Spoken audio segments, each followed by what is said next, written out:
Assalamualaikum warahmatullahi wabarakatuh. Hai teman-teman, perkenalkan nama saya Lulu Asriani dari Prodi PG PAUD Reguler Plus.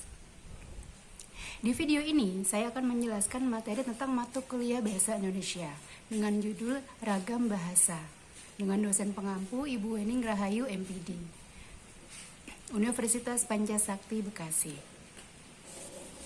Tolong disimak ya. Ragam bahasa adalah variasi bahasa menurut pemakaian yang berbeda-beda, menurut topik yang dibicarakan, menurut hubungan pembicara, lawan bicara, orang yang dibicarakan, serta menurut medium pembicara. Adapun ditinjau dari sarana yang digunakan untuk menghasilkan bahasa, ragam bahasa terdiri dari dua, yaitu yang pertama, ragam bahasa lisan dan ragam bahasa tulis. Bahasa yang dihasilkan alat ucap atau organ of speech sebagai unsur dasar dinamakan ragam bahasa lisan. Sedangkan bahasa yang dihasilkan dengan memanfaatkan tulisan dengan huruf sebagai unsur dasarnya dinamakan ragam bahasa tulis. Jadi, dalam ragam bahasa lisan kita berurusan dengan lafal, sedangkan dalam ragam bahasa tulis kita berurusan dengan tata cara penulisan atau ejaan.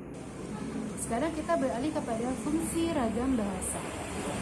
Fungsi bahasa Indonesia dalam kapasitasnya sebagai bahasa nasional yang pertama adalah mampu menyatukan ribuan bahasa yang beragam di Indonesia.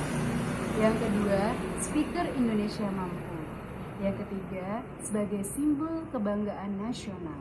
Yang keempat, simbol identitas nasional. Sedangkan yang kelima, berarti menyatukan berbagai kelompok etnis. Dan keenam, pemersatu alat perhubungan antara budaya dan antar regional.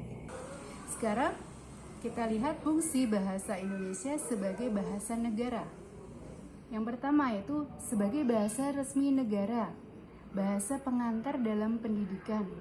Berarti komunikasi di tingkat nasional untuk kepentingan perencanaan pembangunan nasional dan pelaksanaan. Yang keempat, budaya dan pengembangan alat-alat ilmu pengetahuan dan teknologi. Sekarang kita beralih kepada ragam bahasa Indonesia berdasarkan media. Yang pertama, dibagi menjadi dua, yaitu ragam bahasa lisan dan ragam bahasa tulis. Yang pertama, ragam bahasa lisan. Ragam bahasa yang diungkapkan melalui media lisan terkait oleh ruang dan waktu sehingga situasi pengungkapan dapat membantu pemahaman. Adapun ciri-ciri bahasa lisan yaitu memerlukan kehadiran orang lain atau teman bicara, ya. Kemudian unsur gramatikal tidak dinyatakan secara lengkap, hanya perlu intonasi serta bahasa tubuh. Tergantung situasi, kondisi, ruang dan waktu. Berlangsung cepat, kesalahan juga dapat langsung dikoreksi dan juga dapat dibantu dengan gerak tubuh dan mimik wajah secara intonasi. Adapun kelebihan ragam bahasa lisan yaitu dapat disesuaikan dengan situasi, faktor efisiensi, faktor kejelasan, faktor kecepatan, lebih bebas bentuknya.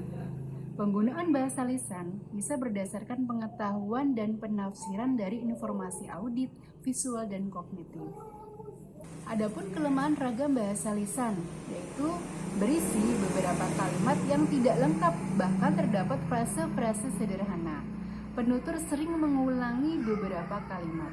Tidak semua orang bisa melakukan bahasa lisan secara baik. Aturan-aturan bahasa yang digunakan seringkali menggunakan ragam tidak formal. Sekarang kita beralih kepada berdasarkan media yang kedua, yaitu ragam bahasa tulis. Ragam bahasa yang digunakan melalui media tulis yang dihasilkan dengan memanfaatkan tulisan dengan huruf sebagai unsur dasarnya. Ciri-cirinya yaitu tidak memerlukan kehadiran orang lain atau teman bicara. Tidak tergantung kondisi, situasi, dan ruang serta waktu. Harus memperhatikan unsur gramatikal secara lengkap dan juga berlangsung lambat. Juga selalu memakai alat bantu. Kesalahan tidak dapat langsung dikoreksi dan dipengaruhi oleh tanda baca atau ejaan. Adapun kelebihan ragam bahasa tulis. Informasi yang disajikan bisa dipilih untuk dikemas sebagai media atau materi yang menarik dan menyenangkan. Umumnya memiliki kedekatan budaya dengan kehidupan masyarakat. Sebagai sarana memperkaya kosakata, dapat digunakan untuk menyampaikan maksud dan membeberkan informasi. Itu kelebihan ragam bahasa tulis.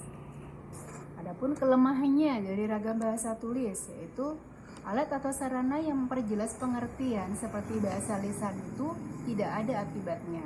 Bahasa tulisan harus disusun lebih sempurna, tidak mampu menyajikan berita secara lugas, jernih, dan jujur.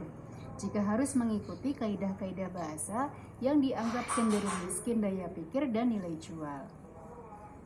Tidak ada dalam bahasa tulisan, tidak dapat diperjelas atau ditolong. Oleh karena itu, dalam bahasa tulisan diperlukan keseksamaan yang lebih besar. Perbedaan bahasa lisan dan bahasa tulis. Bahasa lisan didukung isyarat paralinguistik. Bahasa tulis dapat menyimpan informasi tanpa bergantung pada ruang dan waktu. Bahasa tulis dapat menindahkan bahasa dari bentuk oval ke bentuk visual, memungkinkan kata-kata lepas dari konteks aslinya. Sintaksis bahasa lisan kurang terstruktur dibandingkan dengan sintaksis bahasa tulis. Bahasa tulis banyak mengandung penanda metalingual yang menghubungkan antara frasa klausa.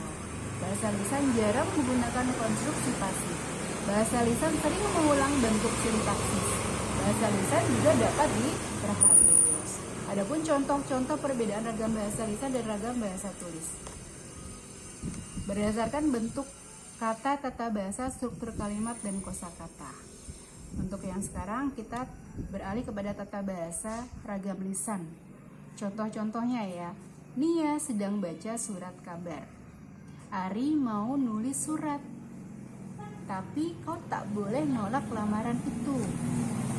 Mereka tinggal di Menteng.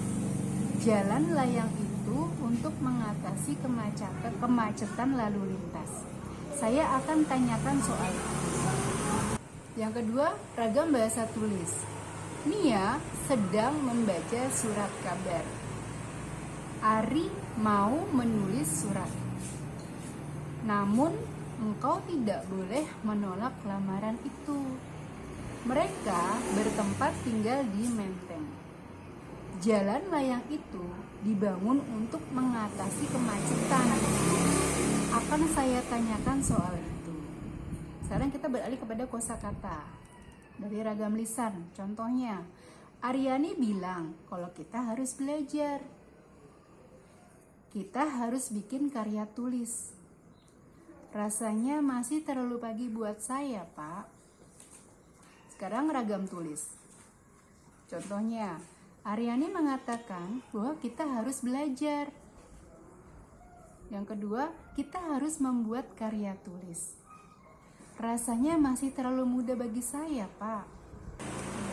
Kiranya itu yang bisa hari ini saya sampaikan kepada teman-teman.